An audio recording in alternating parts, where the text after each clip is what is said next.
ইস্তেগফার এক বোনের বিবাহের পথে যাত্রা। এক ভাইয়ের বর্ণনা, আমার বোনের মনে হতে শুরু করেছিল যে বিয়ের ট্রেনটা যেন তার জন্য ছেড়ে গেছে।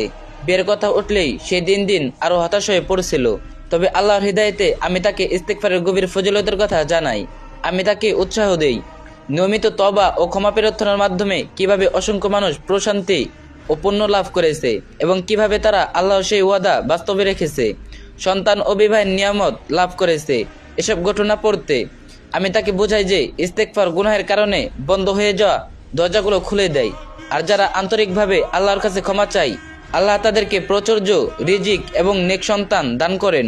অনুপ্রাণিত হয়ে সে ঘন ঘন ইস্তেগফার পড়তে শুরু করলো। রান্নাঘরে কাজ করার সময়, ঘুমাতে যাওয়ার আগে, আর সুযোগ পেলেই সুবহানাল্লাহ। মাত্র 2 থেকে 3 মাসের মধ্যে তার এক পুরনো স্কুল বন্ধু যোগাযোগ করে তার ভাইয়ের পক্ষ থেকে আমার বোনের জন্য প্রস্তাব নিয়ে আসে। নিশ্চয়ই আল্লাহর ওয়াদা ভোরের আলোর মতোই বাস্তব হয়ে উঠল। আলহামদুলিল্লাহ, আজ সে 2 মাসের একটি পুত্র সন্তানের মা এবং সম্পূর্ণ সুস্থ ও ভালো আছে। আস্তাগফিরুল্লাহ।